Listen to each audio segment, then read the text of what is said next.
Bueno, pues empezamos ya. Bien, había señalado por tanto aquí en la pizarra que durante la Guerra Fría, en las décadas de 1960 y 70, desaparecen los últimos regímenes totalitarios en Europa Occidental, convirtiéndose en democracias liberales. Fueron los casos de Grecia, Portugal y España. Bueno, el caso de Grecia quizá sea el más singular, al establecerse allí el denominado como régimen de los coroneles. Tras la conclusión de la guerra, en Grecia va a estallar una guerra civil que va a enfrentar a los monárquicos apoyados por los aliados y los comunistas griegos. La falta de apoyo por parte de Stalin, es decir, el hecho de que las tropas soviéticas no llegasen no cruzasen la frontera y llegasen a suelo griego, pues explica el hecho de que estos acabasen siendo derrotados. Pero también en buena medida explica la deriva autoritaria de los gobiernos de la época.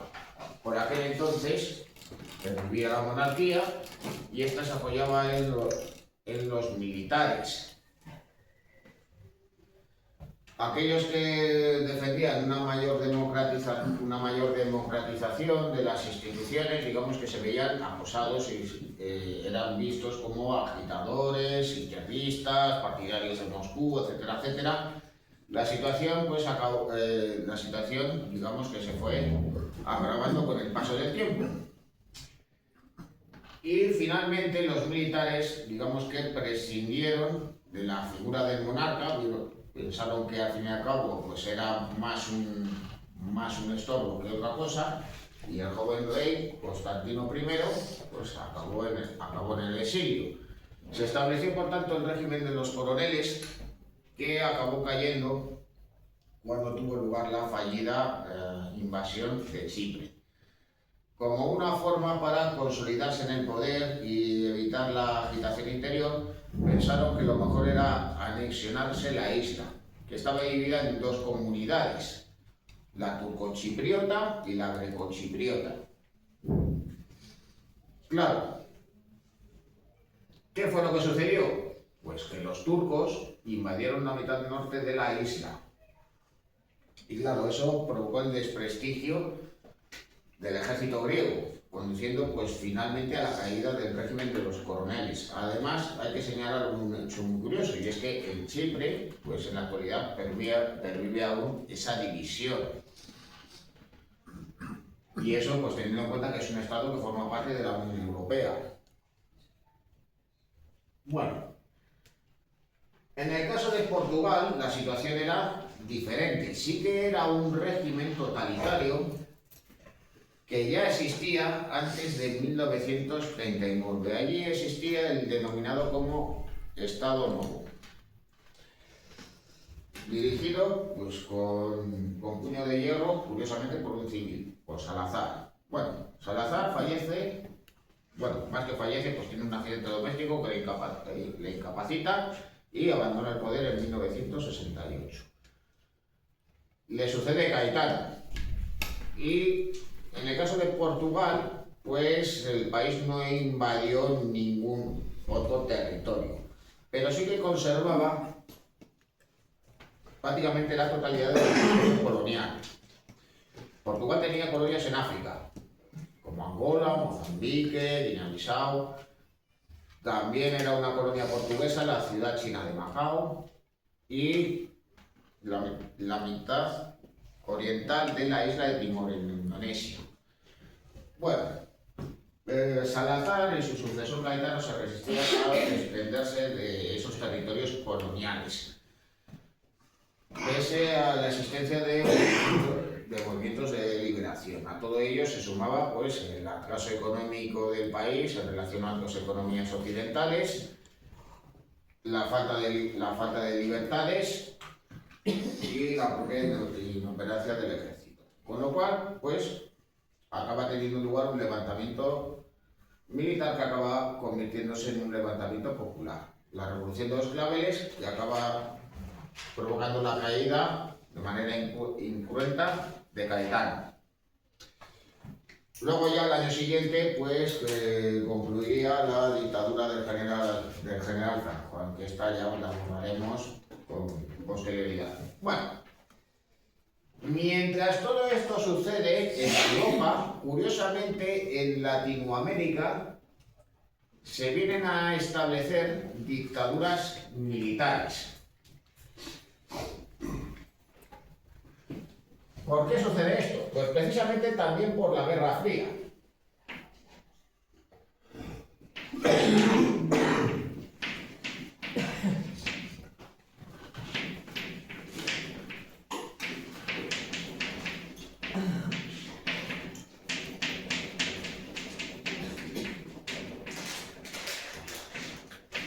Bueno,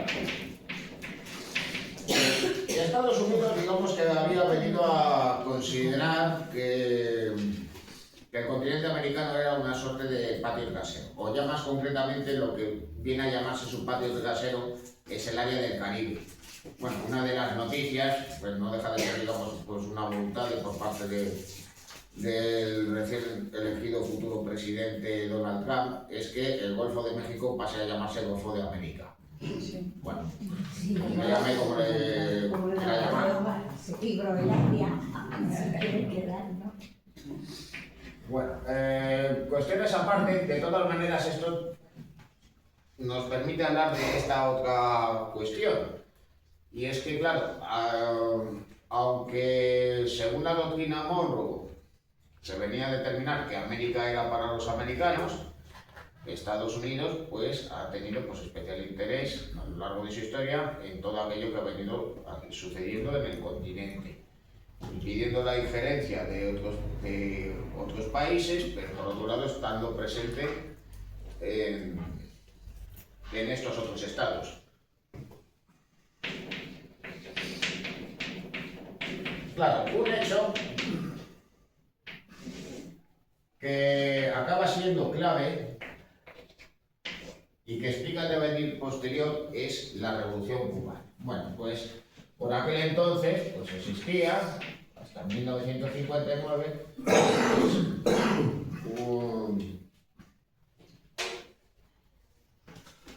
un régimen dictatorial. La dictadura de Batista existía por lo que se venía a denominar comúnmente como una república o una dictadura bananera, que era como se llamaba pues, a todos estos regímenes que existían en el área del Caribe, pero Estados Unidos se sorprende al ver cómo esta dictadura cae estrepitosamente y se establece un régimen comunista. Con lo cual, pues el intervencionismo en las cuestiones de la política interna de los países latinoamericanos, digamos que se acentúa con el paso del tiempo.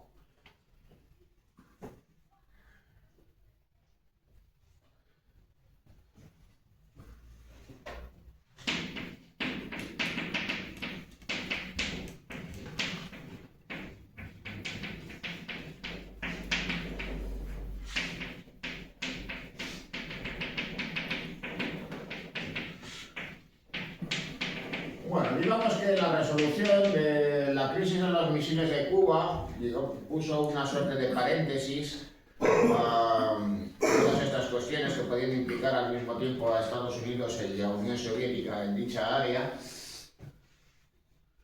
pero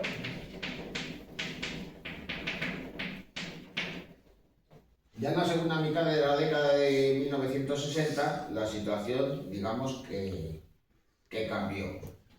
Y en parte eso se debió a este señor que veis aquí, con su imagen, digamos, más reconocible, incluso canónica, como si fuera una suerte de santo revolucionario. Que se trata del caso de Ernesto Che Guevara. Bueno, Che Guevara, pese a ser argentino, había participado en la Revolución Cubana y tras 1959 se había convertido en un dirigente del nuevo gobierno.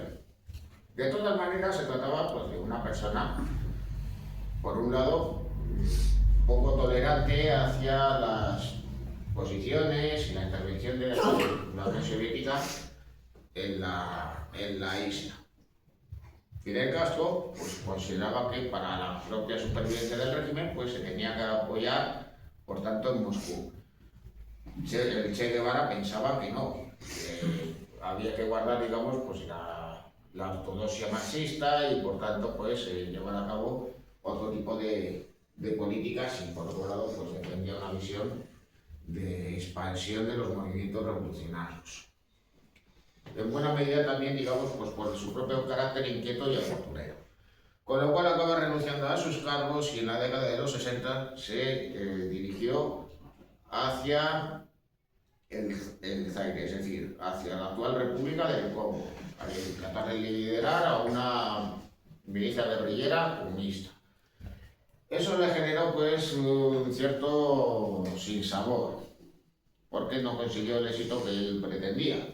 Regresó otra vez a Cuba y consiguió el apoyo de Fidel Castro para crear otro movimiento guerrillero, revolucionario, en Bolivia. Bueno, en parte también porque el resultado más cómodo mandarle lejos de la isla que tenerle al lado.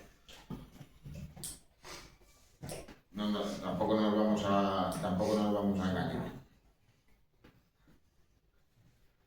El caso es que este movimiento de Che Guevara acaba fracasando de manera aún más estrepitosa.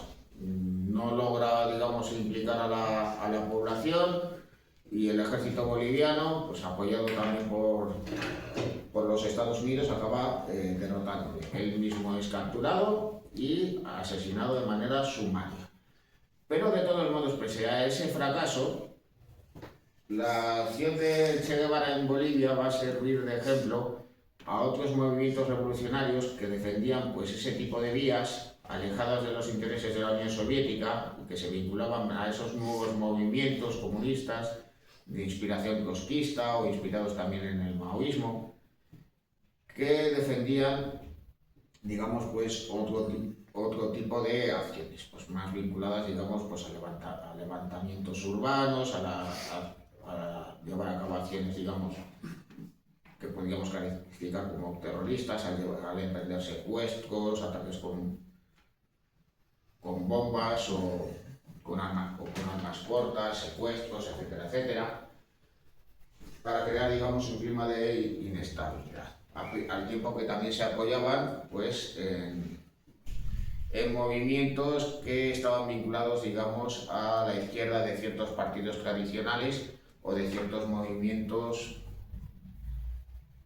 ideológicos que habían ido surgiendo en ese momento en Latinoamérica. Bueno,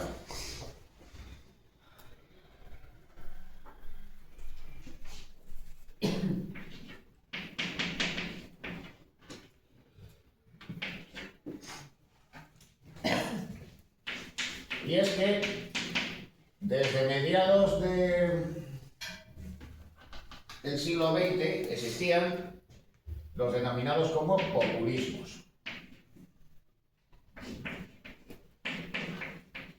Siendo el ejemplo por excelencia el peronismo en Argentina.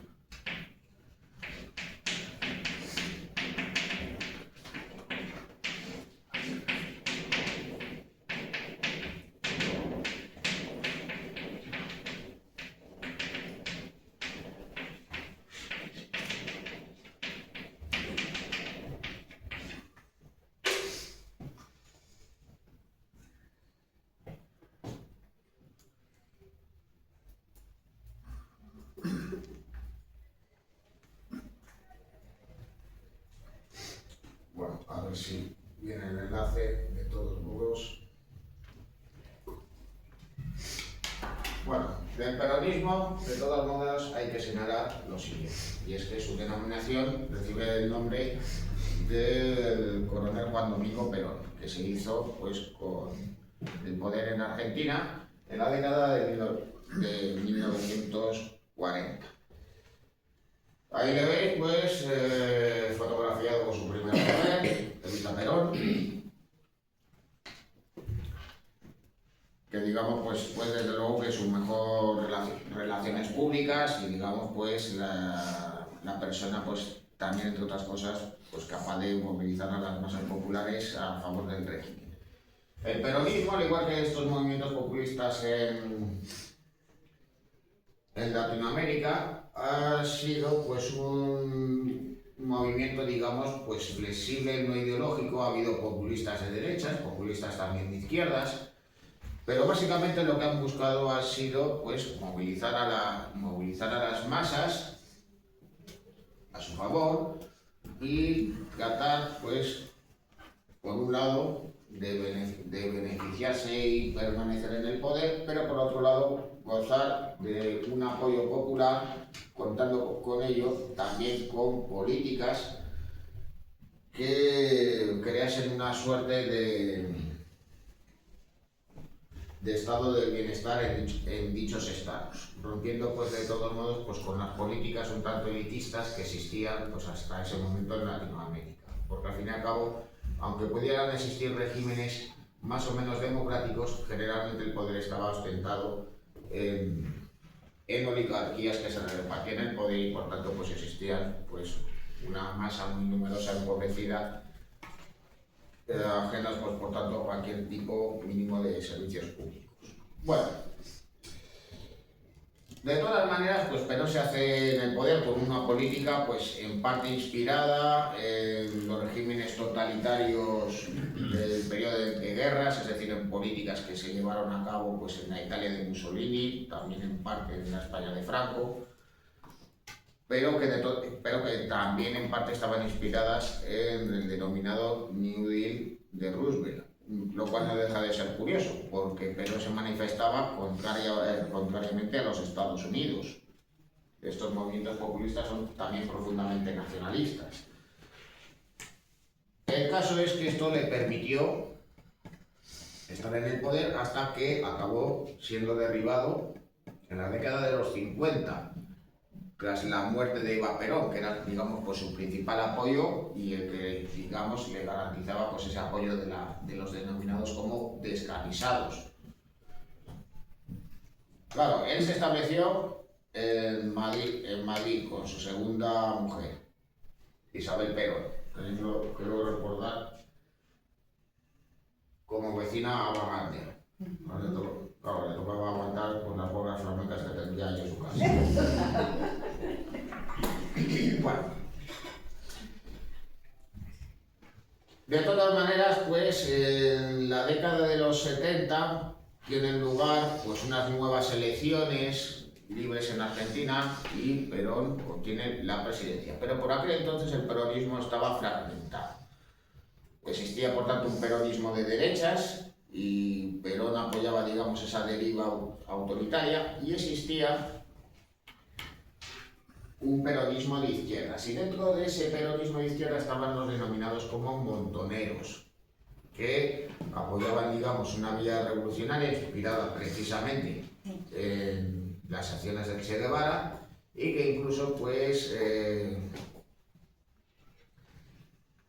defendían pues las acciones de lucha armada, es decir, pues lo que vendrían a denominarse como actos terroristas. Claro, esto va a hacer que haya también una acción por parte de Estados Unidos para poner fin a la situación y poner regímenes al servicio de sus intereses y que van a actuar con una gran violencia contra lo que se denominaba la subversión. Todos estos actos que, por ejemplo, pues llevaron a cabo los montoneros en Argentina o los tupamaros en Uruguay, fueron de todos modos infinitamente menos violentos que lo que luego tendría lugar a continuación. Porque ¿qué es lo que pasó? Pues la denominada como Operación Cóndor, que fue la creación de dictaduras militares, ya fueran encabezadas por civiles o ya fuesen por oficiales de alta graduación del ejército, apoyadas por los servicios secretos norteamericanos, llevando a cabo pues acciones de violencia incluso más allá de sus fronteras. Bueno,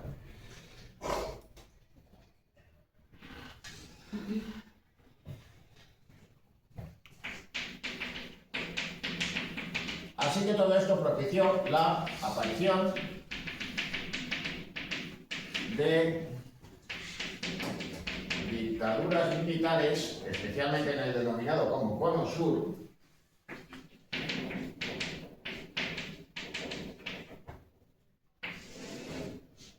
tras la denominada como Operación Cóndor.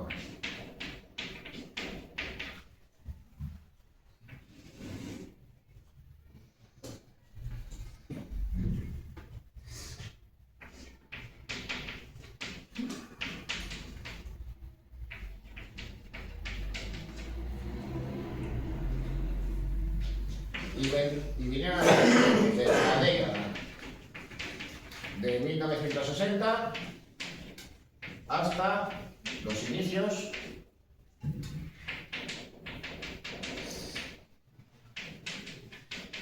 de la de 1990. De hecho, en 1990 todavía estaba en el poder este señor, también muy conocido, el general Augusto Pinochet.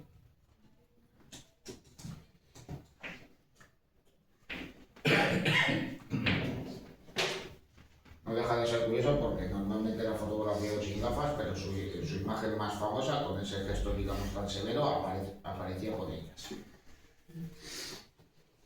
Bueno, todas estas dictaduras digamos que servían a los intereses de Estados Unidos, porque lo que no quería era que tuviera lugar pues una revolución como la que había tenido lugar en Cuba o como la que tuvo lugar en Nicaragua a finales de la década de 1970. Claro, con el final de la Guerra Fría y la caída de los regímenes comunistas, estos regímenes ya no eran del interés de los Estados Unidos, además también desprestigiaban su política exterior, con lo cual fueron desapareciendo progresivamente, también por el propio desprestigio que tuvieron en su interior. Ya os he mencionado el caso de Grecia, cómo cayó el régimen de los coroneles. Bueno, pues cómo cayó la dictadura argentina. Pues fundamentalmente por el fracaso de la invasión de las Malvinas. Digamos que intentaron un golpe de tuerca para galvanizar a la población, tratar de fortalecer al régimen, anexionándose el archipiélago, argumentando que las islas eran argentinas y no británicas. Claro, el fracaso en la guerra propició pues finalmente su caída y el restablecimiento de la democracia. Luego ya, evidentemente, después de ello, ¿qué es lo que tuvo lugar? Pues la determinación de las responsabilidades de los crímenes que se habían venido a suceder. Claro, el ejemplo más conocido es el de Argentina, pero claro, ¿qué pasó en Chile? ¿Qué pasó en Paraguay? ¿Qué pasó en Brasil? ¿Qué pasó en Uruguay?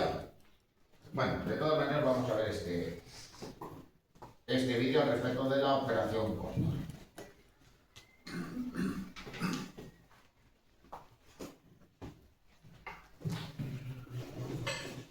No podemos permitir que el comercio de armas con los actores de la plaza de Gaza continúe.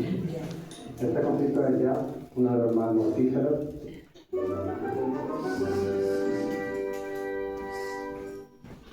La Operación Cóndor, un nombre que evoca sombras, conspiraciones y una oscura alianza entre dictaduras militares en el cono sur de América.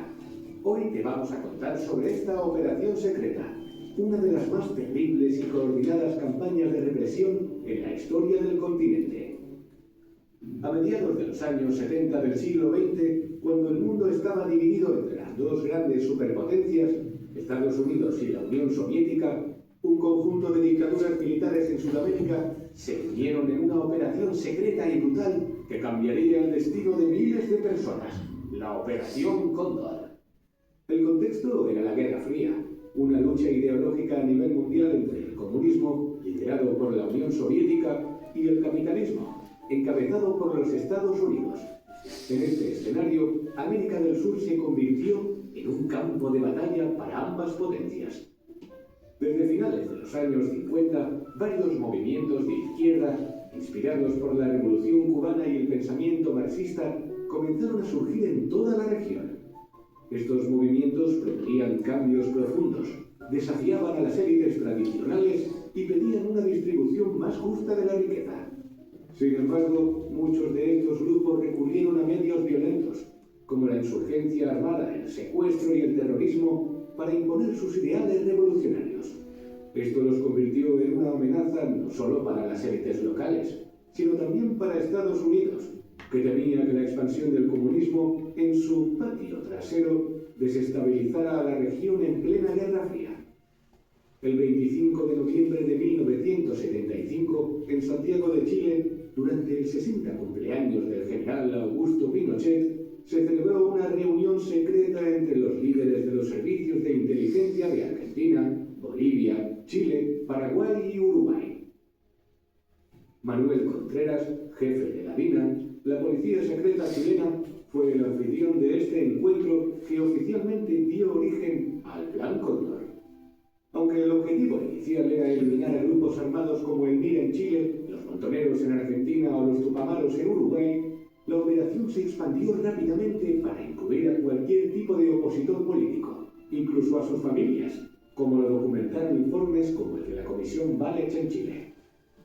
Entre los principales impulsores de esta alianza clandestina estuvieron, además de Pinochet, Juan María Bordaberry de Uruguay, Alfredo Stroessner de Paraguay, Hugo Banzer de Bolivia y representantes del gobierno argentino, que poco después caería en manos de la dictadura militar liderada por Jorge Rafael Videla. Más tarde, Brasil, bajo la dictadura de Ernesto Geisel, también se sumaría a esta red de represión regional. Diversas fuentes también han mencionado la participación secundaria, indirecta o esporádica, de autoridades de Colombia, Ecuador y Perú en el Plan Cóndor. Todos los que llevaron a cabo el Plan Cóndor veían en el comunismo una amenaza existencial, no solo para su estabilidad interna, sino para la seguridad de toda la región. Por ello, adoptaron una postura represiva extrema contra cualquier grupo o individuo que consideraran simpatizante de la izquierda o del marxismo, utilizando la violencia estatal para eliminar a la oposición política y movimientos sociales. La Operación Cóndor fue concebida como una red transnacional de represión que permitía a estos regímenes compartir información de inteligencia, coordinar acciones militares y realizar operaciones conjuntas para perseguir a los llamados subversivos en cualquier parte del continente. El objetivo del Plan Cóndor era simple: identificar, capturar, torturar y asesinar a cualquier persona que se opusiera a los regímenes militares, tanto dentro como fuera de sus fronteras. Bajo la etiqueta de subversivos no solo estaban guerrilleros o militantes de izquierda, muchos de los cuales eran criminales y responsables de atentados terroristas, sino también sindicalistas, estudiantes, profesores, periodistas e incluso personas que simplemente expresaban su desacuerdo con el régimen. Lo más aterrador del Plan Cóndor fue su capacidad de operar a nivel internacional. Si una persona lograba escapar de un país, la red de Cóndor se activaba para detenerla en otro. Los servicios de inteligencia de los países miembros intercambiaban listas de opositores y, en muchos casos, participaban en operativos conjuntos para capturarlos. Así, alguien que huía de Argentina podía ser capturado en Chile, torturado en Uruguay y finalmente asesinado en Paraguay. Un componente clave en el éxito de la Operación Cóndor fue el apoyo tácito de Estados Unidos. La administración norteamericana, bajo la presencia de Richard Nixon primero y luego de Gerald Ford, veía con buenos ojos a los regímenes militares que se oponían al comunismo en la región. A través de la CIA, Estados Unidos proporcionó asistencia técnica, entrenamiento y, en algunos casos, financiamiento para las operaciones de inteligencia. El gobierno de Estados Unidos veía en la represión de los movimientos de izquierda una forma de garantizar su influencia en la región y evitar la expansión del comunismo. Sin embargo, esta política tuvo un costo humano devastador que muchos consideran como una mancha en la historia de las relaciones de Estados Unidos con Iberoamérica. Antes de continuar con la historia de la Operación Cóndor, quiero hablarte de algo que podría serte muy útil. Si te gusta la historia y los documentales, has de saber que en las plataformas de streaming hay muchos documentales, películas y series que no están disponibles en tu región. Por ejemplo, el documental Madres de Mayo se puede ver en Prime Video Argentina, pero no en otros países. Pues con Surfshark VPN eso se acabó. Surfshark VPN es una extensión de navegador y una aplicación que te permite colocar virtualmente tus dispositivos en cualquier parte del mundo, teniendo acceso a Internet como si estuvieras allí. Surfshark te permite cambiar tu ubicación virtual. ¿Quieres ver desde España contenido que solo está disponible en plataformas de Argentina? Fácil. Con un solo clic puedes cambiar tu ubicación y listo, acceso completo. Y esto es válido para cualquier país. Ahora sí que tendrás todo el contenido de Internet a tu alcance, pero Surfshark es mucho más, pues cifra toda tu conexión, protegiéndote de hackers y manteniendo tus datos privados. Y lo mejor de todo, puedes usarlo en todos tus dispositivos al mismo tiempo. Es como tener un escudo digital. Al utilizar Surfshark, tu Internet se vuelve más seguro, ya que se enmascara tu dirección de VPN protegiendo tus datos de anunciantes, hackers y malware, por lo que también podrás bloquear anuncios y ventanas emergentes. Y estás de enhorabuena porque gracias al acuerdo que hemos llegado con Surfshark VPN, por ser seguidor de Academia Play tendrás un precio inigualable. Te cuento, con el link surfshark.com/Academia Play obtendrás este descuento exclusivo. Y para obtener una suscripción adicional de 4 meses gratis, haz clic en el enlace de la descripción y pruébalo ahora. Documentos desclasificados han revelado que los servicios de inteligencia estadounidenses no solo estaban al tanto de la Operación Cóndor, sino que en muchos casos la apoyaban directa o indirectamente.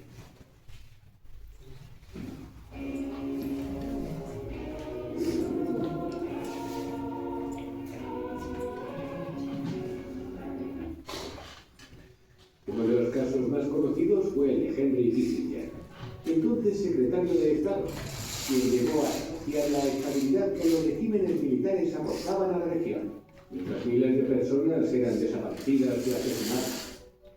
La administración de Jimmy Carter llegó a temer que las palabras de Kissinger y su visita a Argentina durante la Copa Mundial de 1978 pudieran dar al traste con la imagen que querían transmitir de luchar por los derechos humanos en el Cono Sur. Entre las víctimas más conocidas de la Operación Cóndor se encuentran Orlando Letelier y Juan José Torres. Letelier, exministro de Defensa del gobierno de Salvador Allende en Chile, se convirtió en una figura prominente en el exilio y un fuerte crítico de la dictadura de Augusto Pinochet. Su asesinato, ocurrido el 21 de septiembre de 1976 en Washington D.C., fue orquestado por la DINA con la colaboración de agentes anticastristas.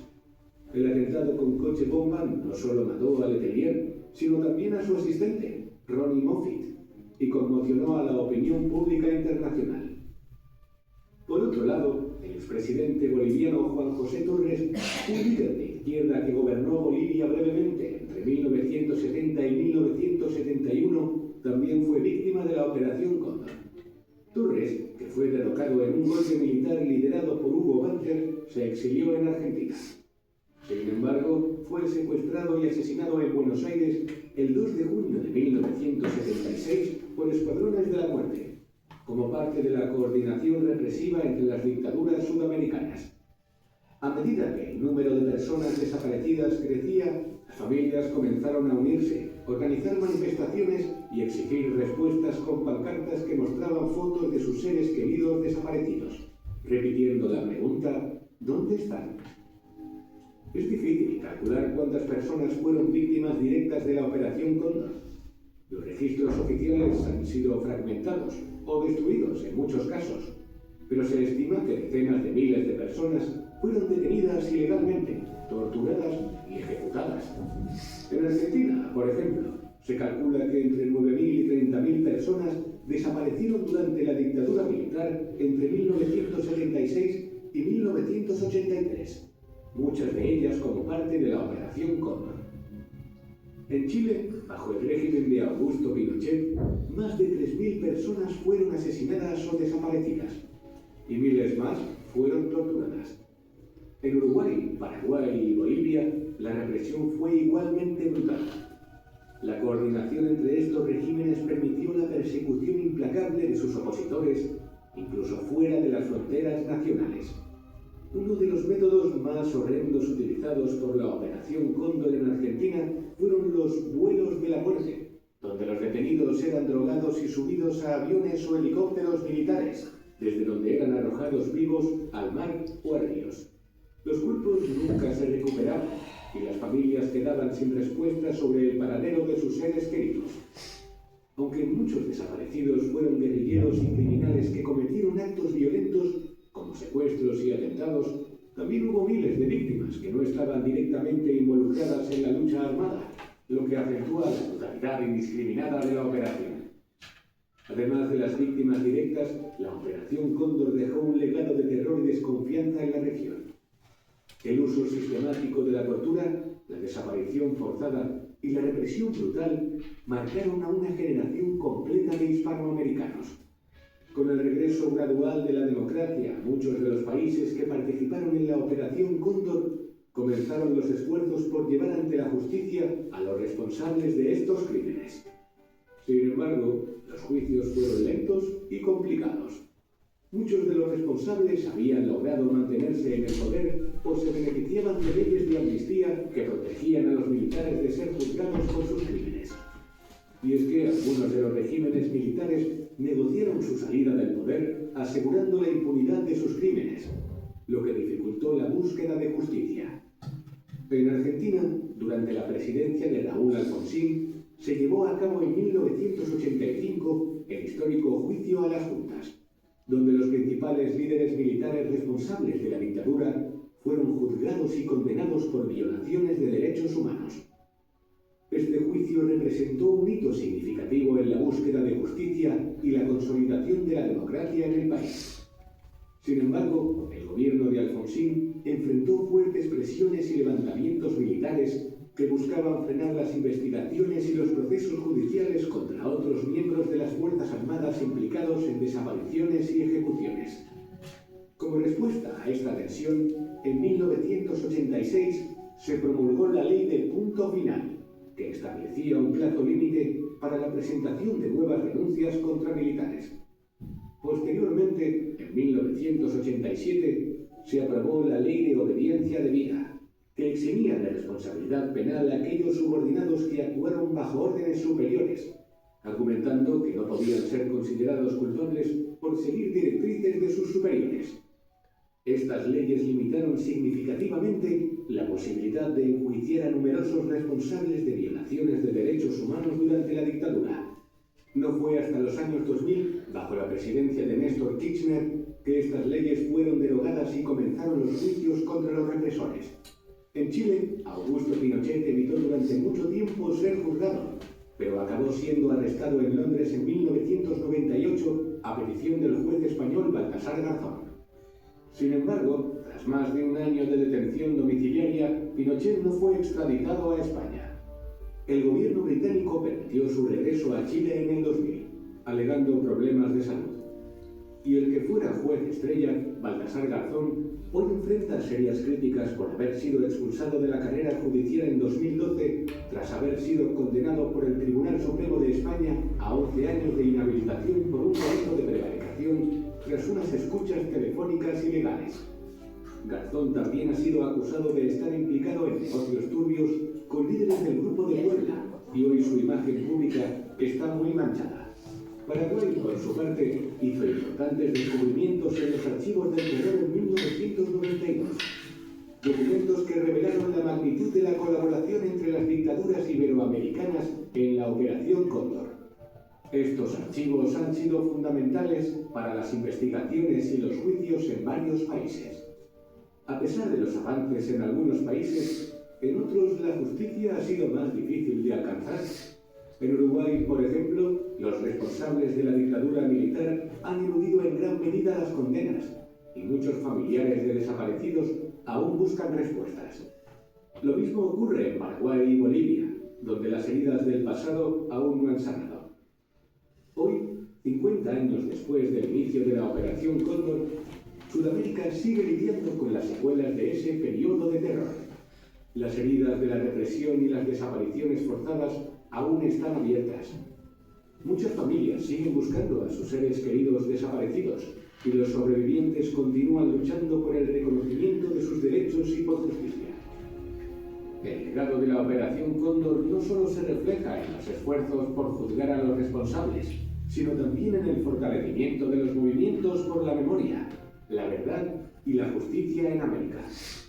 En países como Argentina y Chile se han construido memoriales y museos que recuerdan a las víctimas. Las madres y abuelas de Plaza de Mayo en Argentina siguen luchando por identificar a los niños que fueron robados durante la dictadura. La Operación Cóndor también ha dejado una lección sobre los peligros del autoritarismo, la impunidad y la falta de respeto a los derechos humanos. En un continente que ha vivido tantas dictaduras, tanto de izquierda como de derecha, la lucha por la democracia y los derechos humanos sigue siendo una tarea urgente.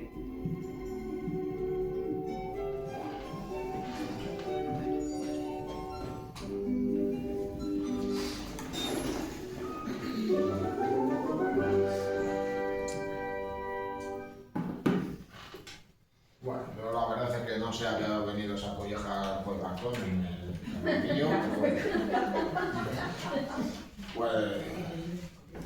pero bueno, de todas maneras, pues eso también nos hace, digamos, pues una idea de cómo, cuáles han sido las consecuencias posteriores de esas dictaduras y de la denominada como Operación Cóndor. Seguramente Argentina ha sido el país que de manera más decidida ha llevado a cabo pues actuaciones relacionadas pues con la justicia hacia las víctimas y por otro lado también pues la que tiene mayor interés en que perviva dicha memoria histórica, aun con todos los bandazos, digamos, que ha habido a lo largo de todos estos años.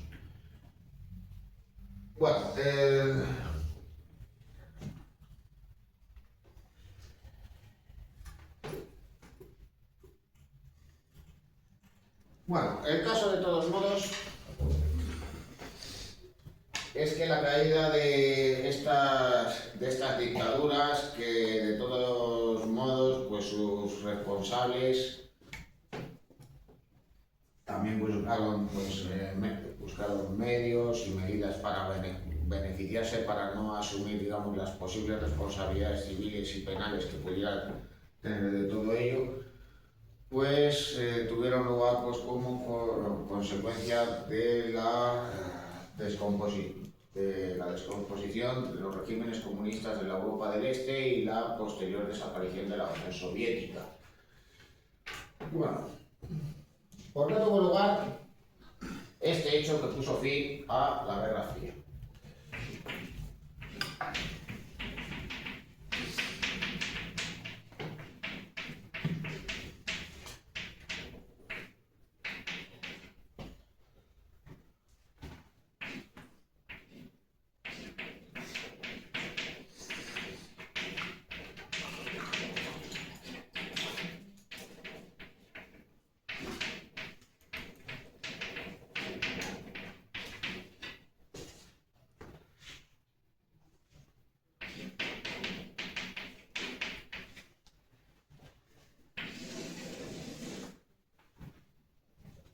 Bueno, pues aunque cabe señalar a las políticas emprendidas por el dirigente soviético Mikhail Gorbachev a partir de 1985, de todos modos, digamos que la situación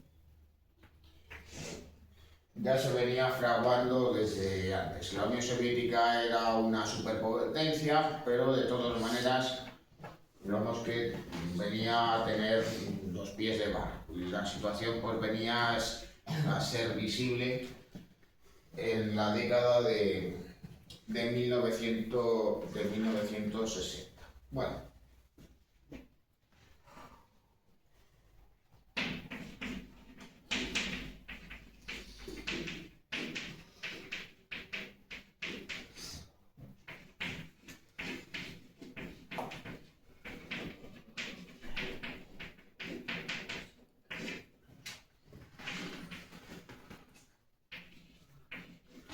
¿Por qué tuvo esto lugar? Bueno, pues en la década de los 60 quien ocupaba el poder era Brezhnev, que había reemplazado a su vez a Nikita Khrushchev. Bueno, Khrushchev era visto pues como alguien que no seguía la ortodoxia marxista y que sobre todo pues sus políticas, digamos, de diálogo con el bloque occidental eran contrarias pues precisamente a los intereses estratégicos de la Unión Soviética, pero al mismo tiempo también se consideraba que estaba favoreciendo el desarrollo de... A ver, que esto no está enfocando bien. A ver ahora.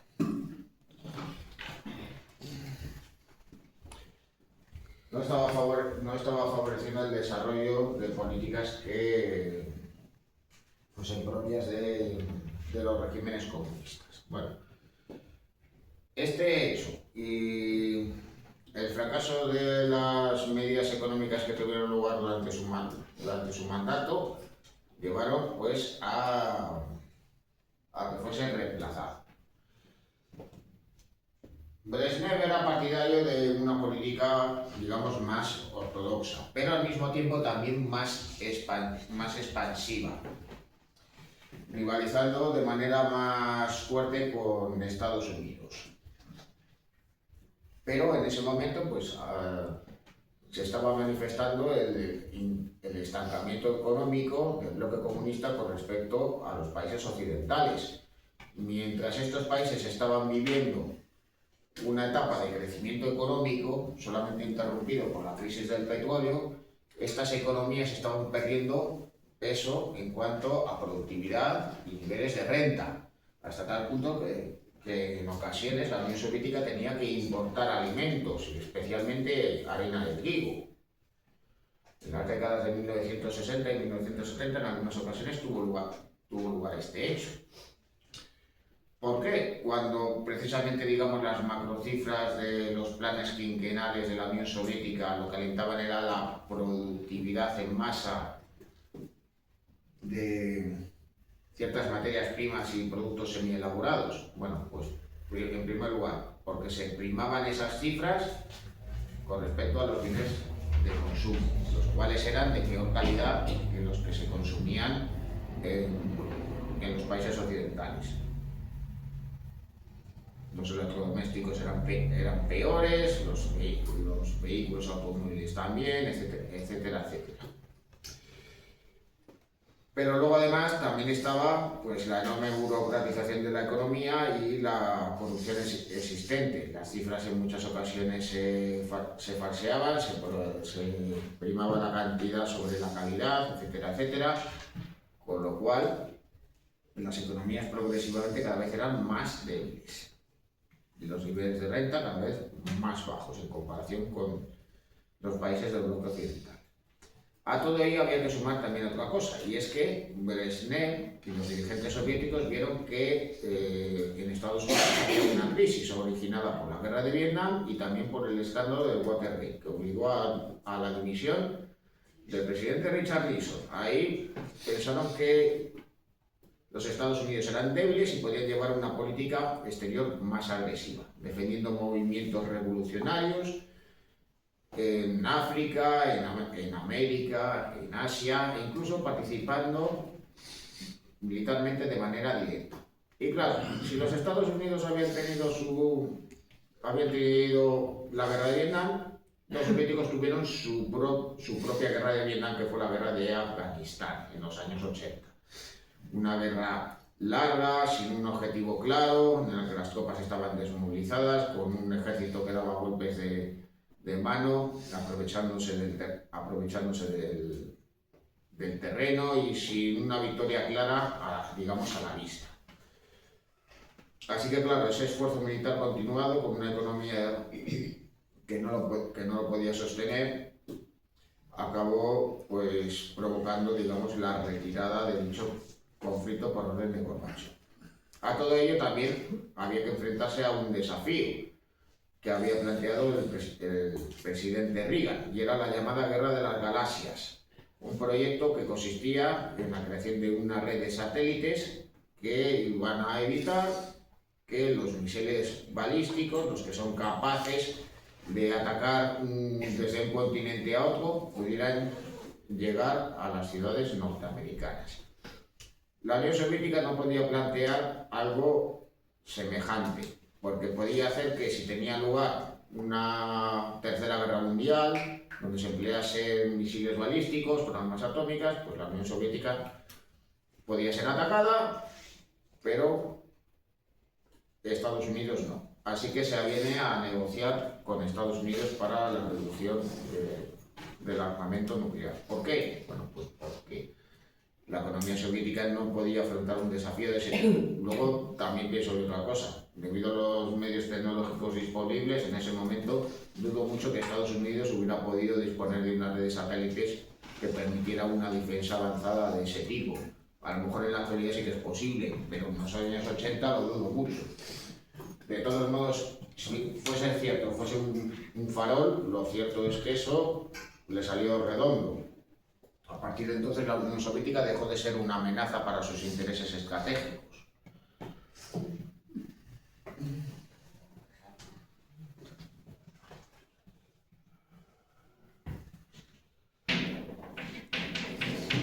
Bueno, debido a esa situación en la que existía pues un clima de malestar por la falta de libertades, pero también por ese estancamiento económico, Gorbachov, cuando llega al poder en 1985, Brezhnev ya había fallecido y los sucesores que había tenido también, por un lado Andropov y por otro lado Chernenko, así que consideraba que había que llevar a cabo dos políticas diferenciadas.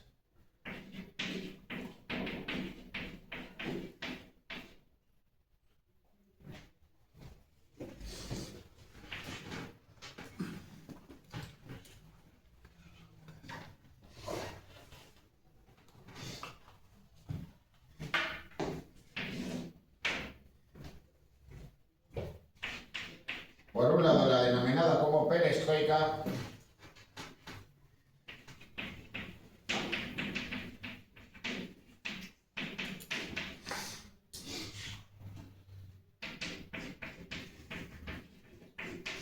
y por otro lado, la llamada glasnost.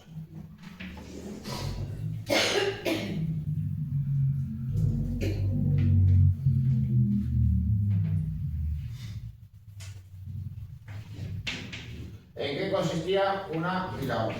Bueno.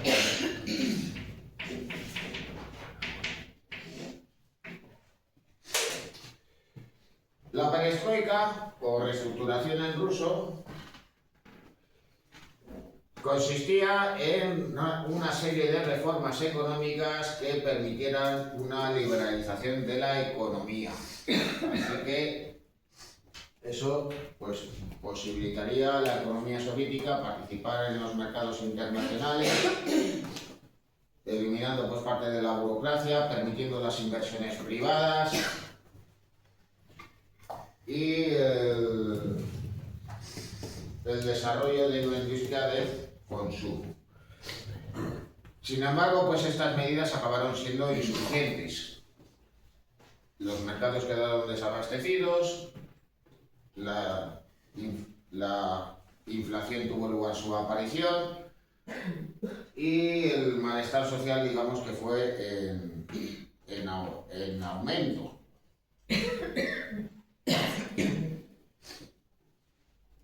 Luego, por otro lado, también propició la denominada como glasnost. Eran reformas, pero estas ya de calado político, que venían pues, a permitir la libertad de prensa, dar voz a la disidencia y favorecer, digamos, un proceso de apertura democrática.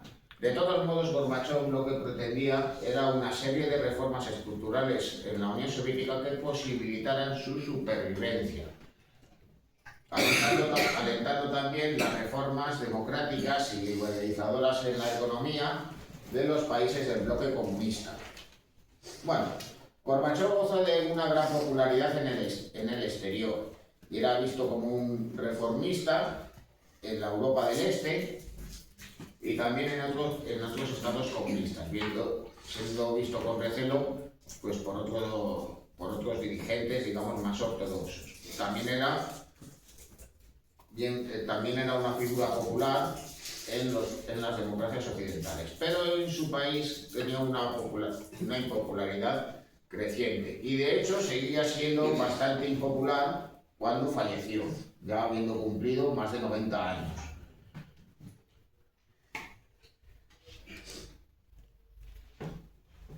El caso es que estas reformas de Gorbachov acaban provocando, como si fuera un efecto dominó, la caída de los regímenes comunistas de Europa Oriental. Uno tras uno van cayendo, siendo el símbolo por excelencia de esta caída de estos regímenes la propia caída del muro de Berlín en 1989. Ahí veis, además, a los propios habitantes de la ciudad, o más bien de su sector oriental, encaramados al muro frente a la puerta de Brandenburgo.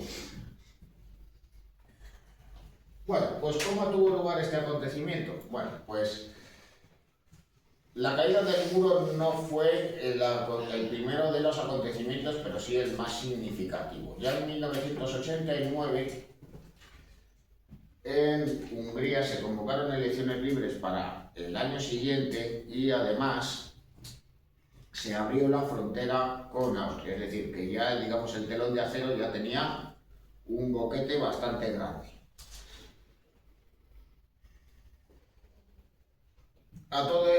Todo este proceso que se realizó entre 1989 y 1990, teniendo, digamos, como epílogo la desaparición del régimen comunista en Albania, pues se desarrolló en ocasiones de manera pacífica y en otras de manera violenta.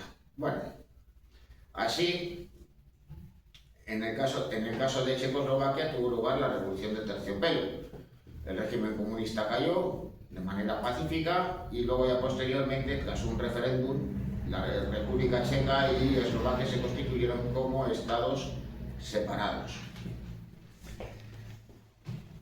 En el caso de Polonia, tras la celebración de elecciones libres, el líder de la oposición al régimen comunista se acabó convirtiendo en el primer dirigente democrático del país. Se trataba de Lech Walesa, que dirigía el sindicato Solidaridad, un sindicato pues, de raíz conservadora y católica, que inicialmente pues, tenía su presencia en los astilleros de la ciudad portuaria de Danzig, la antigua Danzig de Alemania. Luego ya, en el caso de Bulgaria, pues el régimen acabó cayendo en 1990 mediante, digamos, una suerte de golpe palatino. Los dirigentes del Partido Comunista echaron al gobernante de turno para poder convocar elecciones libres. Digamos que él se resistió al sofá más de lo que el resto creían necesario. Aunque eso sí, pues sucedió algo que no vino a cometerse en Rumanía. Allí gobernaba con puño de hierro Ceausescu y lo que tuvo lugar fue un golpe de estado violento por parte de otros dirigentes del partido, provocando la caída del dictador y su ejecución tras un juicio sumario. Bueno, el epílogo violento de todo ello fueron las guerras de Yugoslavia.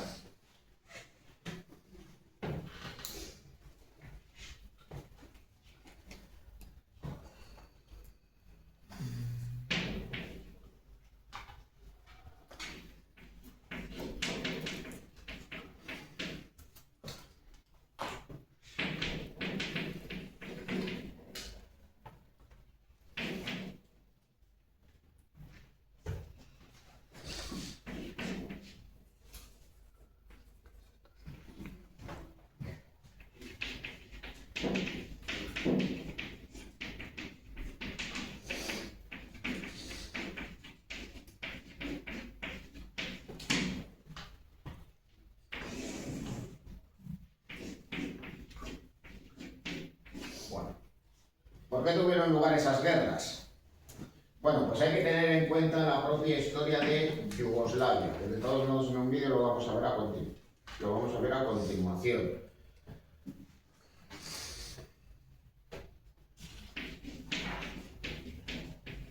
Y hay que tener en cuenta que todo esto tiene su raíz no ya en la Guerra Fría, sino curiosamente en los tratados de paz de la Primera Guerra Mundial. ¿Por qué? Bueno, pues porque Yugoslavia apareció precisamente tras la conclusión de la guerra.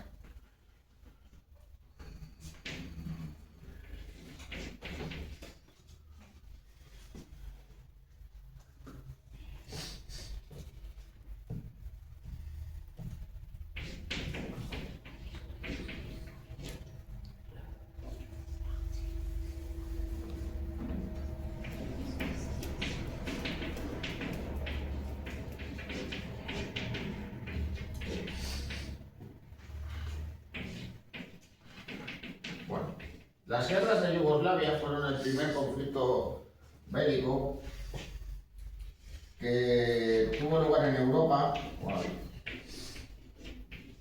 tras la conclusión de la Segunda Guerra Mundial. Si exceptuamos de todos modos la guerra civil griega de la segunda mitad de la década de 1940 y la guerra de Chechenia, que tuvo lugar pues, prácticamente al mismo tiempo. Solo que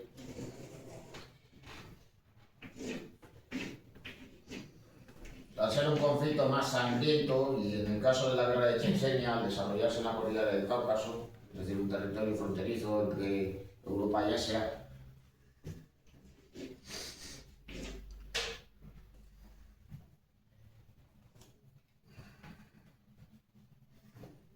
pues digamos que este viene a ser reconocido pues ya como el último, como el primer conflicto armado tras la Segunda Guerra Mundial, y el penúltimo que ha tenido lugar. El penúltimo evidentemente es la guerra de Ucrania. Bueno, pues vamos a ver un vídeo a continuación.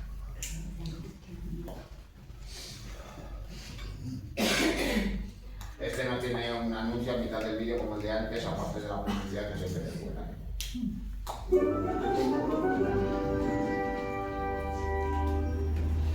Uno de los sucesos más dramáticos ocurridos en Europa después de la Segunda Guerra Mundial fue la desintegración de Yugoslavia.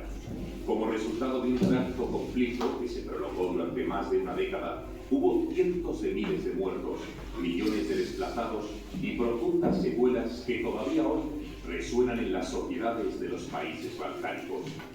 De las cenizas de un único Estado surgirían 7: Serbia, Croacia, Eslovenia, Bosnia-Herzegovina, Macedonia, llamada desde 2019 Macedonia del Norte, Montenegro y Kosovo, aunque este último no ha sido aún ampliamente reconocido por la comunidad internacional.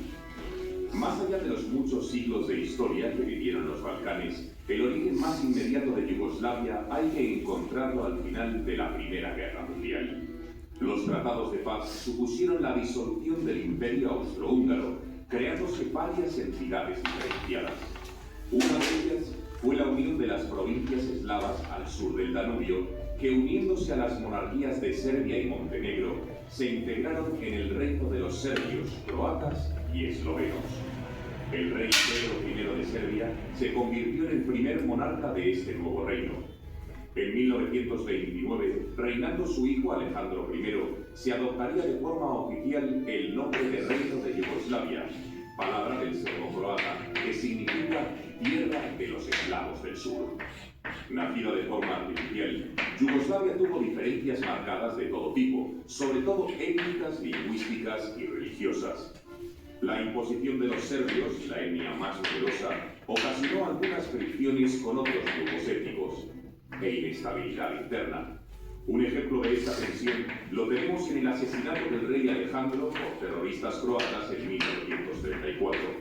Aún así, el príncipe Pablo, regente del joven rey Pedro II, mantuvo una estricta pero difícil neutralidad en el inminente conflicto europeo. Al estallar la Segunda Guerra Mundial, Yugoslavia se mantuvo neutral, aunque el arrollador éxito inicial de Alemania provocó su unión al eje en marzo de 1941. De forma repentina, se produjo un golpe de Estado con apoyo británico que derrotó al regente Pablo. En respuesta, las potencias del Este invadieron Yugoslavia, siendo fácilmente derrotada y fragmentada. No volvería a reunificarse hasta el final de la guerra en 1945. Fue Imagina que tiene una con instrucciones claras y sencillas para cualquier persona. En ese momento, Fue entonces cuando surgió la figura del comunista Josip Broz, más conocido como Tito. Carismático líder partisano, consiguió aglutinar a la resistencia guerrillera contra la ocupación nazi. Convertido en el líder político del país, al terminar la guerra se impuso a los intentos de restauración monárquica y restableció la Unión en una federación de 6 repúblicas socialistas, la República Federal Popular de Yugoslavia. Inicialmente fue satelizada por la URSS, aunque las discrepancias entre Tito y Stalin provocarían un distanciamiento entre ambos países. En 1947, Yugoslavia rompió oficialmente con Moscú, por lo que los yugoslavos pudieron recibir ayudas del Plan Marshall. En 1961, Yugoslavia se integró en el movimiento de países no alineados, siendo uno de sus miembros fundadores. Esta agrupación de países buscaba una tercera vía distinta de la de Estados Unidos y la URSS, es decir, distanciada del choque de bloques de la Guerra Fría. Tito rechazó abiertamente la beligerancia del Pacto de Varsovia y condenó las intervenciones soviéticas en Hungría, 1956, Checoslovaquia, 1968 y Afganistán, 1979. Pretendía mostrar a su régimen como una ruta alternativa al socialismo. A pesar de las constantes tensiones étnico-religiosas y los fuertes problemas estructurales de origen que tenía el país, la figura aglutinadora de Tito potenció la identidad yugoslava frente a los nacionalismos disgregadores durante sus 35 años de mandato. Mediante un fuerte autoritarismo represivo, el dictador yugoslavo consiguió contener a los disidentes. La muerte de Tito en 1980 supuso el comienzo del fin de Yugoslavia. Con la desaparición del irreemplazable mariscal, ninguno de sus sucesores fue capaz de mantener su obra política, por lo que se inició un proceso de disolución. La caída del muro de Berlín en 1989 y el consecuente hundimiento del mundo soviético potenciaron el proceso de desintegración yugoslava.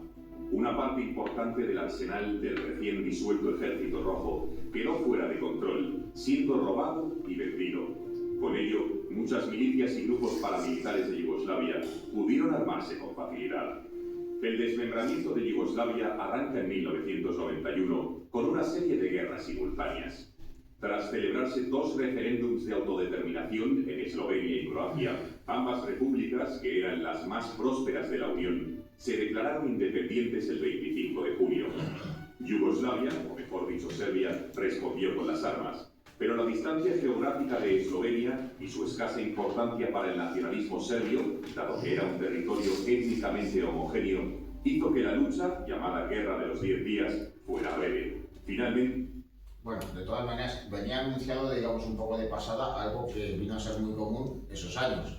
Por la desintegración de la Unión Soviética, muchos arsenales militares, y especialmente, digamos, pues aquellos que habían quedado pues, hasta cierto punto obsoletos, pero sobre todo pues aquellas armas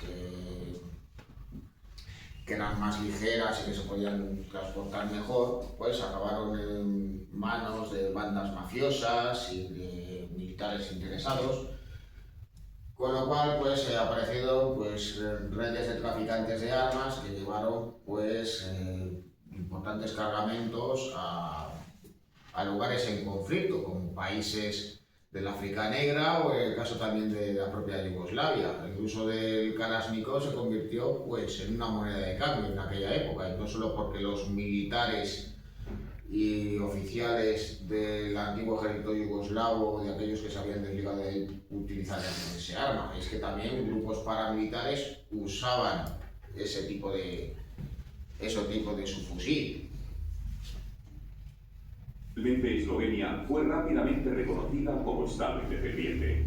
La cuestión de Croacia, sin embargo, fue más complicada. Presidida por Franjo Tuđman, la intención de expandirse y crear una gran Croacia chocó con las también ansias expansionistas de Serbia, la Gran Serbia, dirigida por Slobodan Milosevic. Comenzó así la Guerra de Croacia o Guerra de Independencia Croata, 1991-1995, un conflicto con tintes de guerra civil, ya que uno de los contendientes, la proclamada República de Krajina, era una entidad proserbia que buscaba separarse de Croacia. A pesar de un alto al fuego acordado en enero de 1992, a instancias de Cyrus Vance, representante de las Naciones Unidas, la guerra continuaría en los 2 años siguientes, aunque con una potencia bélica menor. Ese mismo año, 1991, la república más meridional, Macedonia, también proclamó su independencia el 8 de septiembre. A diferencia de los casos esloveno y croata, Serbia no intervino militarmente. La situación geográfica de Macedonia, fronteriza con Grecia, miembro de la Comunidad Europea y de la OTAN, y próxima a otros países como Turquía, también en la OTAN, impidió que Serbia, atareada en otros frentes, se arriesgase a desencadenar un conflicto a gran escala. La cuestión macedonia se resolvió de forma pacífica, aceptándose su independencia. En 1992 se sumó la cuestión de Bosnia-Herzegovina, el territorio más étnicamente heterogéneo de todas las repúblicas yugoslavas, integrada por bosníacos musulmanes, serbobosnios ortodoxos y bosnio-croatas católicos. Tras un referéndum, se declaró la independencia en el mes de marzo. Serbia respondió militarmente. Fue el inicio de la Guerra de Bosnia, 1992-1995, la más grande y sangrienta de las luchas de los Balcanes. Aunque Serbia y Croacia estaban en guerra entre sí, los presidentes Tuđman y Milosevic acordaron repartirse Bosnia-Herzegovina. Croacia intervino, estallando la guerra croato-bosnia, 1992-1994. Este conflicto también tuvo un componente de guerra civil, pues 2 territorios bosnios, las repúblicas de Herceg-Bosnia, pro-croata, y Srpska, pro-serbia, buscaban independizarse de Bosnia con la ayuda de Croacia y de Serbia. Como vemos, fueron 3 guerras simultáneas, caracterizadas las 3 por una lucha encarnizada y feroz, con la destrucción de ciudades y pueblos enteros y la muerte de miles de personas. Una destrucción que no se recordaba en Europa desde la Segunda Guerra Mundial. De entre todas las acciones militares de estas 3 guerras, el sitio de Mostar y el terrible asedio de Sarajevo, ambos en Bosnia, fueron los sucesos más representativos e icónicos de las guerras yugoslavas. Estando ya en curso estas 3 guerras, lo que quedaba de la inoperante República Federativa Socialista de Yugoslavia se disolvió oficialmente el 27 de abril de 1992, dando paso a la República Federativa de Yugoslavia. En la práctica, como hemos visto, estaba integrada ya únicamente por Serbia y Montenegro, pero siguió manteniendo el nombre de Yugoslavia. Como era de esperar, resultó imposible separar a los nuevos países en áreas étnicas delimitadas. Era además absurdo, ya que a menudo estas comunidades llevaban siglos viviendo entremezcladas. Fue el nacionalismo el que destruyó Yugoslavia. Amparándose en la disparidad multiétnica, en los bandos enfrentados se impuso un nacionalismo xenófobo que desencadenó terribles limpiezas étnicas con deportaciones masivas y exterminios organizados. El caso más atroz de todos fue la masacre de Srebrenica, producida entre los días 13 y 22 de julio de 1995, por orden de Radovan Karadzic, presidente de Srpska, y Ratko Mladić, jefe del Estado Mayor del Ejército de Srpska. Más de 8.000 bosníacos musulmanes fueron asesinados. Fue un auténtico genocidio. A pesar de su inicial tibieza, el recrudecimiento de la lucha hizo que la comunidad internacional se enredase en las guerras yugoslavas. En el verano de 1992, la OTAN empezó a organizar una serie de operaciones militares en Bosnia, destinadas a garantizar la labor humanitaria de las Naciones Unidas mediante los cascos azules. Sería a partir de 1994 cuando la OTAN se implicase activamente en el conflicto mediante ataques aéreos contra infraestructuras de la República de Srpska.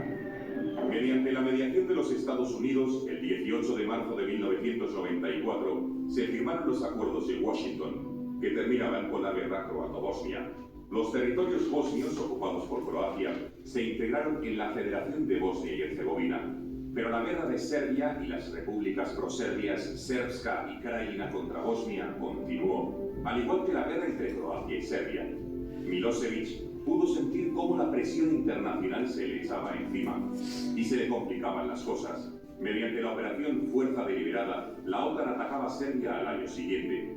Por otra parte, Croacia y Bosnia estaban destinadas a entenderse frente a un enemigo común. Ante tanta presión, finalmente se llegó a un armisticio y comenzaron las negociaciones de paz. Tras el cese de hostilidades, el 21 de noviembre de 1995 se firmaron en el estado de Ohio los llamados Acuerdos de Dayton, entre Tuđman, Milošević y el presidente de Bosnia-Herzegovina, Alija Izetbegović. Estos se ratificaron el 14 de diciembre en París. Los tres países balcánicos se reconocieron mutuamente como estados soberanos independientes. Krajina ya había sido reconquistada por Croacia en agosto y la República de Srpska se integró en Bosnia. Además, se aceptó cumplir la Carta de las Naciones Unidas, rechazando la vía militar en favor de acuerdos pacíficos. Con ello terminaron tanto la guerra de Croacia como la guerra de Bosnia. El 29 de febrero de 1996, por fin concluía el largo asedio de Sarajevo. Estas tres guerras habían sido devastadoras, sobre todo para Bosnia, con cerca de 100.000 bajas entre muertos y heridos y más de 2 millones de desplazados. Una verdadera tragedia humana. Pero los acuerdos de Dayton no iban a suponer la paz definitiva en los Balcanes. La política nacionalista serbia de Milošević se centró ahora en Kosovo, un centro de Serbia que étnicamente estaba formado por población albanesa musulmana, los conocidos albano-kosovares. Mediante una guerra de guerrillas organizada por el Ejército de Liberación de Kosovo, los albano-kosovares luchaban por su independencia mientras las autoridades serbias trataban de reprimirlos duramente. De esta manera, en febrero de 1998, estallaba la Guerra de Kosovo. A diferencia de lo que había ocurrido antes, esta vez la OTAN actuó rápidamente, apoyando a la liberación de Kosovo con una serie de bombardeos sobre Serbia entre marzo y junio de 1999, acciones que fueron cuestionadas por la prensa occidental. Tras estos bombardeos, conocidos como Operación Fuerza Aliada, Serbia tuvo que pedir la paz. Tengo 67 años y ¿sabes qué es lo más difícil de envejecer? Los dolores, la grasa abdominal, tal vez todo. La cual se firmó el 9 de junio. También tuvo que retirarse militarmente de Kosovo, creándose allí una administración dirigida por la ONU, la KFOR, que pretendía asegurar la paz en la región. Aunque más breve, la guerra en Kosovo había sido también muy sangrienta, con más de 13.000 muertos y otros tantos desplazados. En 2001 Milošević fue detenido y el Tribunal de la Haya le abrió un proceso por crímenes contra la humanidad, aunque murió en 2006, antes de que se dictase sentencia. Los últimos episodios de la desmembración de Yugoslavia se resolverían de forma pacífica. En el año 2003, Yugoslavia decidió renunciar definitivamente a su nombre, pasando a llamarse desde entonces Serbia y Montenegro. Era lo que había quedado de la antigua Unión Balcánica. 3 años después, el 3 de junio de 2006, Montenegro se separaría de Serbia tras su correspondiente referéndum, caminando desde entonces ambos países por separado. El último episodio de este largo y convulso proceso ocurrió en 2008 mediante la declaración unilateral de independencia de la propia Kosovo. Actualmente no se ha resuelto de manera definitiva, puesto que no ha sido reconocida por buena parte de la comunidad internacional, incluida España.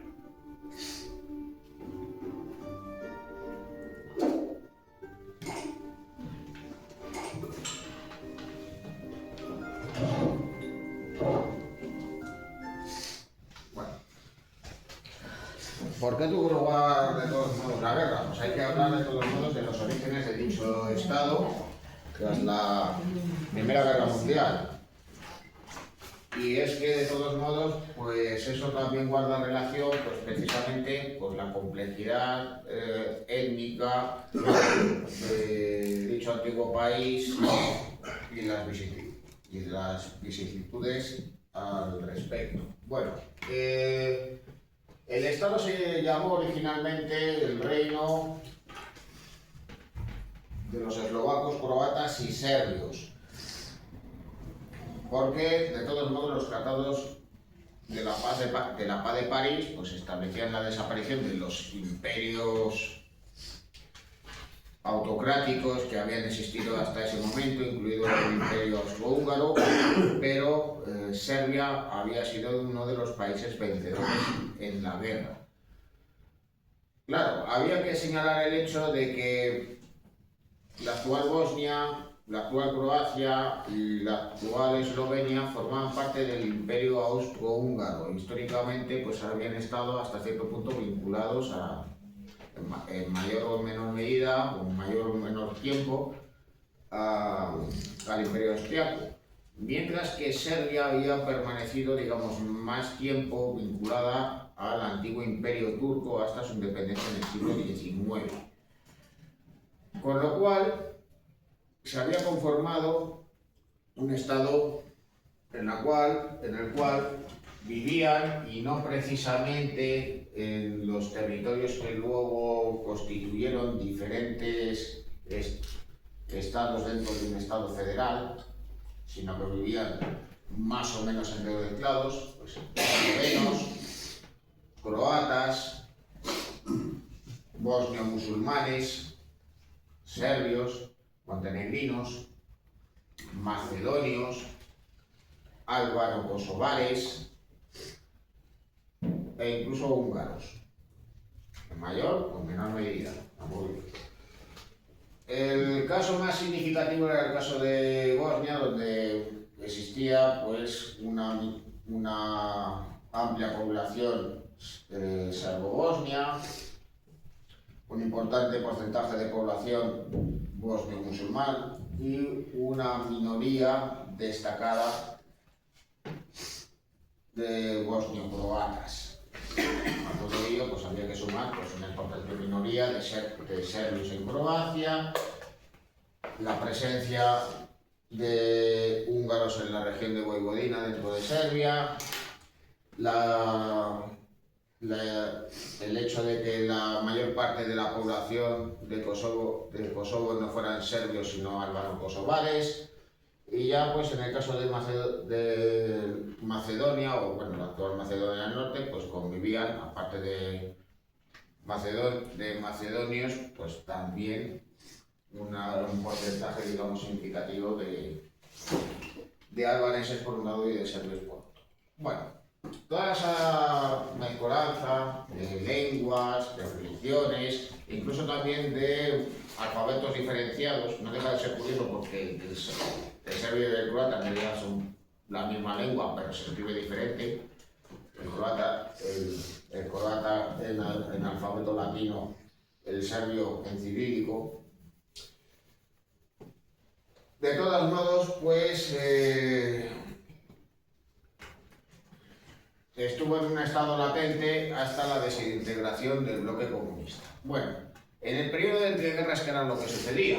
Bueno, pues el Estado era una monarquía de rasgos totalitarios cuya cabeza era el rey de Serbia. Su primer monarca fue el rey Pedro I de Serbia, una persona que ya por entonces era anciana, aunque era de todos modos un tipo de armas tomar, teniendo prácticamente 70 años, pues le echó arrestos al estallar la guerra y se puso a tirar disparos con un fusil en el frente.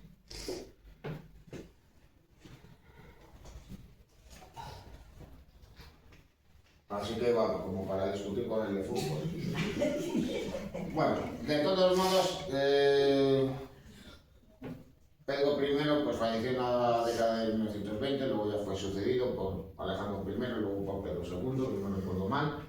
Pero tras la Segunda Guerra Mundial, la monarquía cae y se establece un régimen comunista. ¿Qué había pasado durante la Segunda Guerra Mundial? Bueno, pues el país fue ocupado por la Alemania nazi.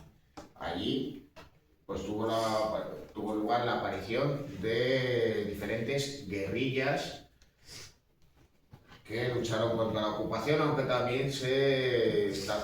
también hubo quienes colaboraron con el régimen.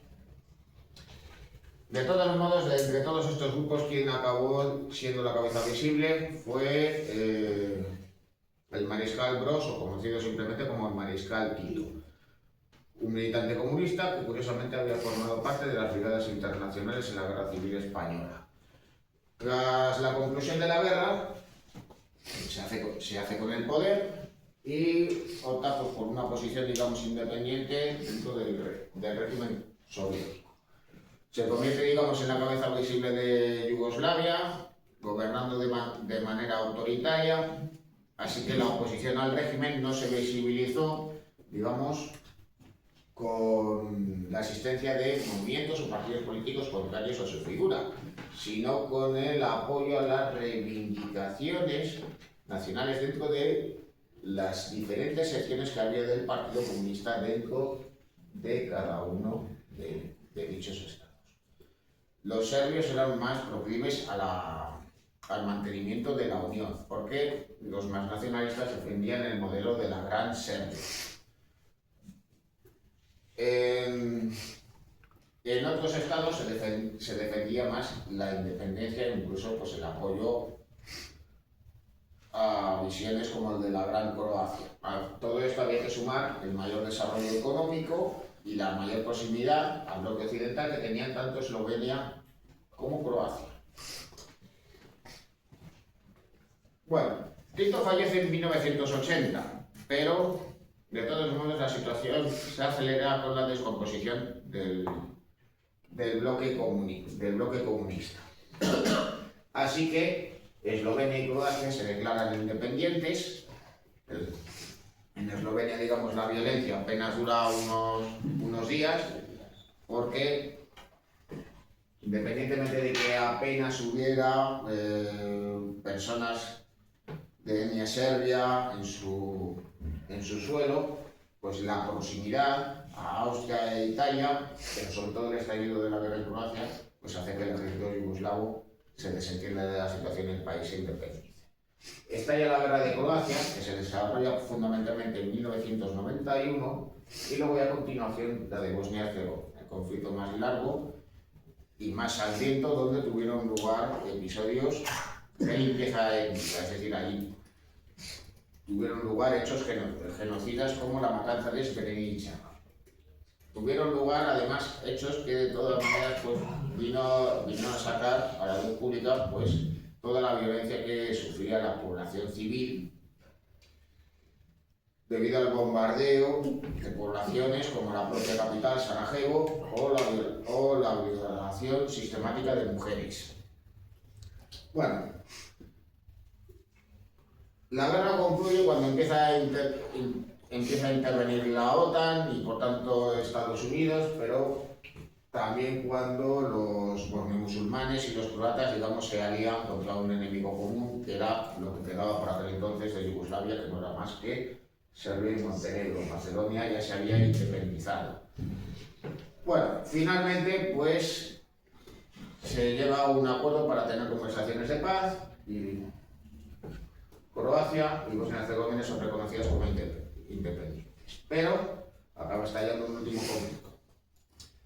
La guerra de Kosovo. Los kosovales, o albano-kosovales, se declararon independientes, formaron milicias paramilitares para expulsar a la minoría serbia de su suelo y el ejército yugoslavo interviene. Vuelven a sucederse nuevos episodios de limpieza étnica. Ahí ya la OTAN, que había actuado anteriormente de manera más timoraza, actúa de manera más decidida y empieza pues a atacar sobre todo Serbia, especialmente pues infraestructuras del transporte e instalaciones militares. La guerra se detiene y a Kosovo acude pues, una misión de las Naciones Unidas, es decir, llegan los cascos azules.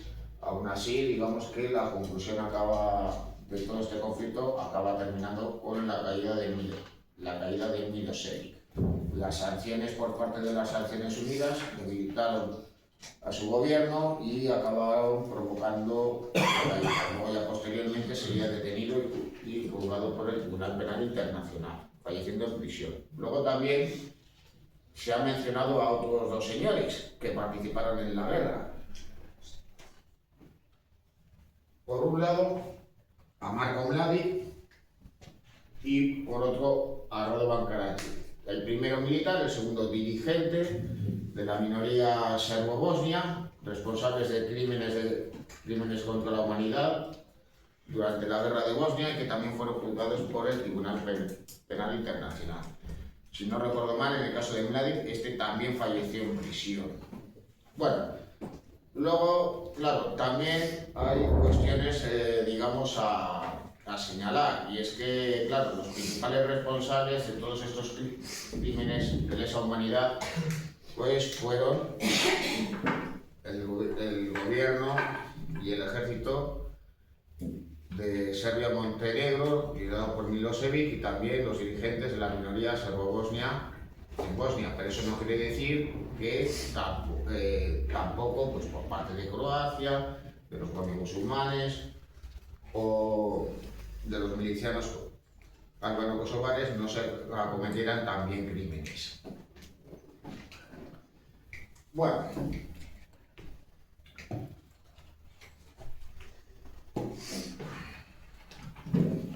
todo ello, de todas maneras, pues causó una honda impresión en la opinión pública en la época.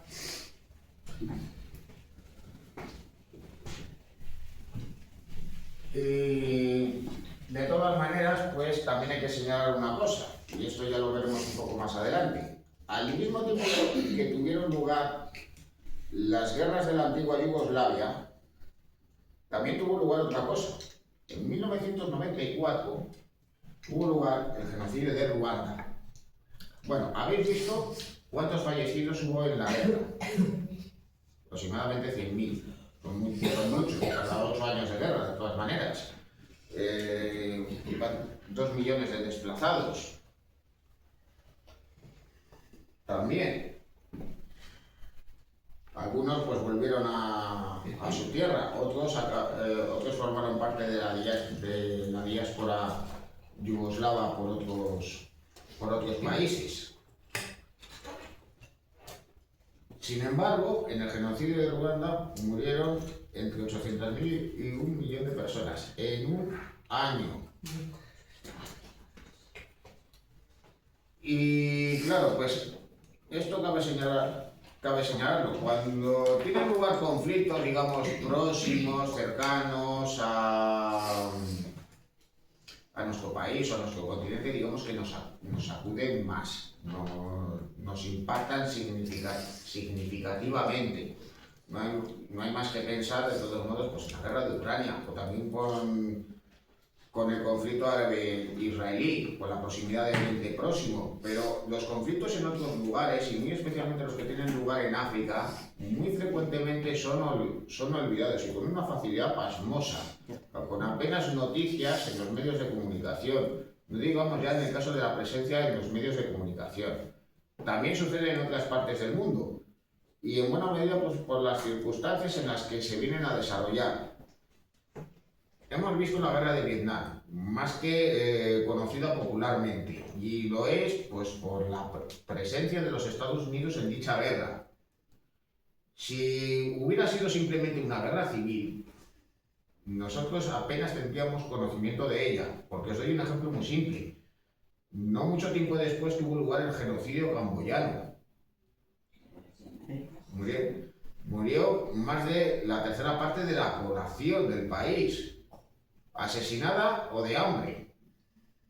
Y sin embargo es un acontecimiento que apenas es conocido. Digamos, si de la guerra de Vietnam hay series, documentales, películas para aburrir, unas bélicas, otras dramas, algunas que son comedias,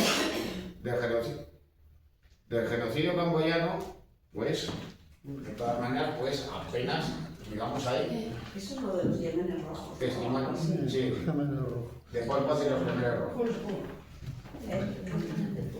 Sí, sí.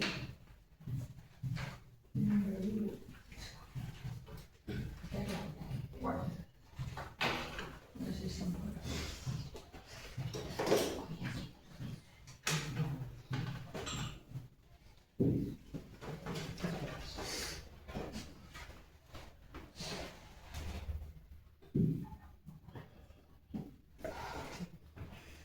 Bueno, pues del genocidio camboyano, y aún así, pues siendo una película excelente, La han echado hace poco. están Los gritos del silencio. Hace no mucho. Una película rodada por Laurent Joffé, el director de La Misión. Luego ya las posteriores películas que ha hecho después de esas dos, pues no, por el juicio, pues no son de interés. Pero de todas maneras hay que señalar una cosa de esa película, aparte de hacer mención pues al desinterés de los países occidentales, la brutalidad de la represión de los Khmeres rojos, la dureza vivida en los campos de concentración, pues hay que mencionar a uno de los actores, Aung San Suu Kyi, que era camboyano y acabó refugiado en los Estados Unidos participando en la película. Así que claro, pues su figura además daba testimonio de primera mano de lo que allí aconteció. Bueno, ya con esto pues lo dejamos por hoy.